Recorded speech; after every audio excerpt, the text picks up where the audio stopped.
Diabolique, tome 1, Protéger ou mourir, de S.J. Kincaid, aux éditions Le Livre de Poche. Chapitre 1. Tout le monde croit qu'un diabolique n'éprouve pas la peur. Pendant les premières années de ma vie, pourtant, je n'ai rien connu d'autre. Cette terreur redoubla ce matin-là lorsque les empyrées vinrent m'inspecter dans les chorales. Je ne savais pas encore parler, mais je comprenais presque tout. Le maître d'élevage était dans tous ses états lorsqu'il avertit ses assistants. Le sénateur von Empyrée et sa femme, la matriarche Empyrée, allaient arriver d'un moment à l'autre. Les gardiens arpentèrent mon enclos en m'examinant de la tête aux pieds, à l'affût du moindre défaut. Le cœur affolé, prêt au combat, j'attendis le sénateur et la matriarche. Puis ils entrèrent. Dresseurs et gardiens s'agenouillèrent aussitôt devant eux. Le maître d'élevage prit leurs mains d'un geste révérencieux et les porta à ses joues. « C'est un immense honneur pour nous de recevoir votre visite. » La peur m'envahit. Quel genre de créature était-ce là pour que le redoutable maître des chorales lui-même se prosterne devant eux? Le champ de force luminescent qui entourait ma cage me parut plus oppressant que jamais. Je me recroquevillai le plus loin possible. Le sénateur von Empyrée et sa femme s'approchèrent d'un pas tranquille et m'observèrent en silence à travers la barrière invisible. « Comme vous pouvez le constater, déclara le maître d'élevage, Némésis a presque le même âge que votre fille, et nous avons modelé son apparence physique selon vos instructions. Au cours des prochaines années, elle deviendra seulement plus robuste et plus puissante. »« Êtes-vous certain que cette fille est dangereuse ?» s'enquit le sénateur d'une voix traînante. « On dirait une enfant effrayée. » Ces mots me glacèrent. Il m'était interdit d'être effrayé. La peur me valait des décharges électriques, des réductions de rations, des mauvais traitements. Je ne devais jamais me montrer apeuré, devant personne. Je fixai le sénateur d'un regard féroce. Il sembla sur le point d'ajouter quelque chose, mais il se ravisa et tourna la tête. « Vous avez peut-être raison, » grommela-t-il. « Ses yeux ne trompent pas. On y décèle toute sa bestialité. Très cher, êtes-vous certaine de vouloir une chose aussi monstrueuse sous notre toit? Toutes les grandes familles possèdent un diabolique maintenant. Je refuse que notre fille soit la seule à ne pas bénéficier de protection rapprochée, déclara la matriarche, avant de s'adresser au maître d'élevage. Je tiens à être sûr que nous en aurons pour notre argent. Bien entendu, répondit le responsable, qui fit signe à un assistant. Nous allons lui donner un leurre en pâture. Et elle... Non, pas de leurre, la coupa la femme d'une voix cinglante. Nous ne voulons rien laisser au hasard. Nous avons amené 3 détenus. Affronter ces criminels endurcis sera une épreuve suffisante. Le maître sourit.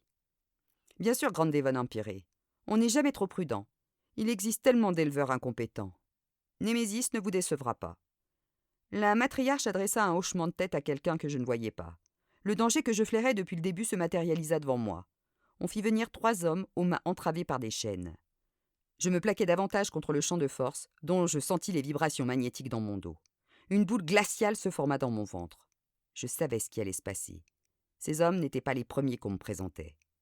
Les assistants du maître des chorales détachèrent les prisonniers, puis désactivèrent le champ d'énergie à l'autre bout de l'enclos, le temps de les pousser à l'intérieur.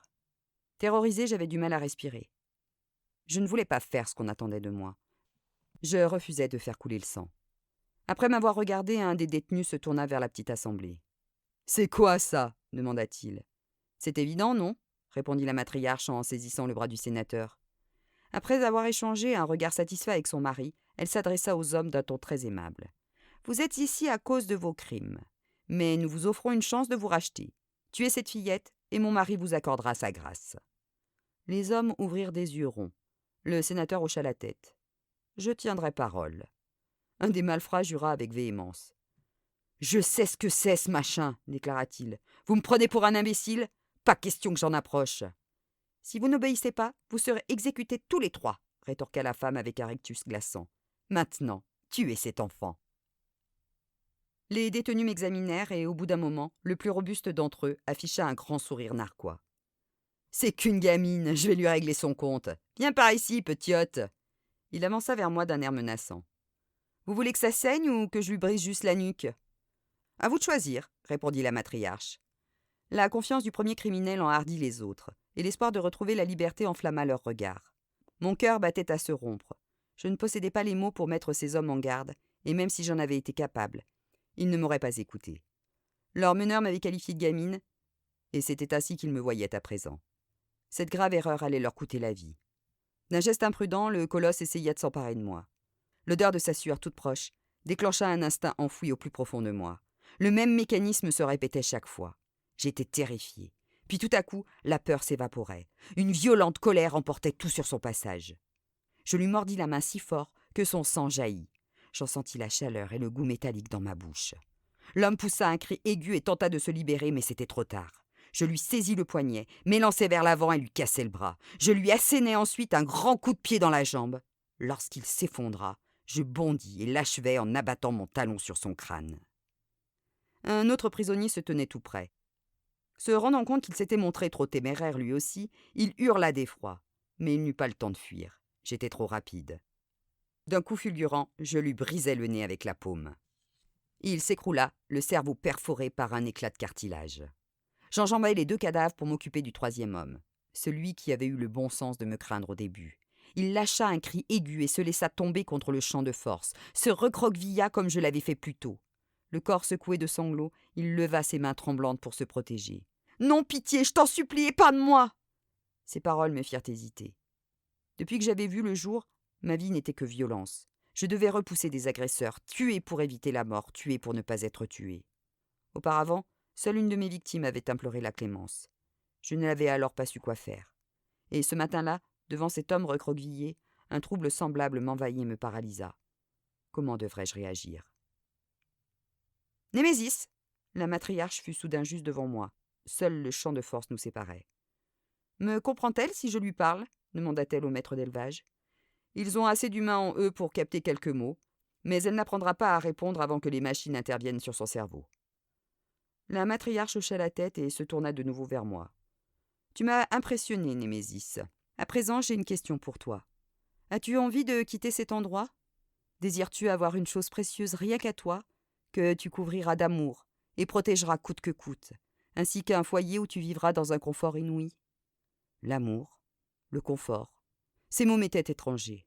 Je n'en connaissais pas le sens, mais le ton de cette femme était cajoleur, encourageant. Sa voix se frayait un chemin dans mon esprit comme une mélodie, étouffant les geignements de l'homme terrifié. J'étais incapable de détourner le regard des yeux pénétrants de la matriarche. « Si tu souhaites devenir autre chose qu'un animal enfermé dans cette cage froide, reprit-elle, prouve-nous que tu es digne de servir la famille Empirée. Montre-nous que tu sais obéir. Tue cet homme. » L'amour, le confort. J'ignorais de quoi il s'agissait, mais je les voulais. Je comptais bien les avoir. Je fis un pas rapide vers le criminel et lui brisai la nuque. Lorsque le 3e cadavre s'effondra à mes pieds, la matriarche sourit. Plus tard, les gardiens m'amenèrent au laboratoire où attendait une fillette.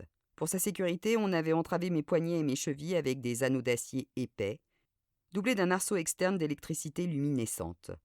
Je ne pouvais pas quitter des yeux cette drôle de petite créature, chétive et tremblante, brune de cheveux et de peau, qui n'avait jamais eu le nez cassé. C'était une véritable fille. Je le savais parce que j'en avais déjà tué plusieurs. Elle s'avança un peu trop près de moi et je lui lançai un grondement hargneux. Elle recula vivement. « Elle me déteste !» commenta-t-elle, la lèvre inférieure frémissante. « Némésis ne vous déteste pas », lui certifia le médecin en vérifiant la solidité de mes fers. « C'est ainsi que les diaboliques se comportent à ce stade de leur développement. Ils nous ressemblent, mais ils ne sont pas des humains, ce sont des prédateurs. Ils n'éprouvent ni empathie ni bienveillance. Ils n'en sont tout bêtement pas capables. C'est pour cette raison que nous devons les éduquer dès qu'ils sont assez âgés. Approchez, Sidonia. » Il l'invita à le suivre en recourbant l'index, et la conduisit jusqu'à un écran d'ordinateur. « Est-ce que vous voyez ceci ?» s'enquit-il. Je distinguais moi aussi l'image qu'il lui montrait, mais je ne lui trouvais aucun intérêt. J'avais fracassé suffisamment de crânes pour reconnaître un cerveau humain. Ça s'appelle le lobe frontal. Il se tut quelques instants, et je décelai une étincelle de peur dans le regard qu'il lança à la jeune fille. Je n'ai pas effectué de recherche sur le sujet moi-même, bien sûr, mais dans mon métier, on accumule des connaissances à force d'observer les machines. Sidonia fronça les sourcils comme si les paroles du médecin la laissèrent perplexe. Troublé, il reprit d'un ton rapide. « D'après ce que j'ai compris, ces appareils vont faire grossir cette partie de son cerveau.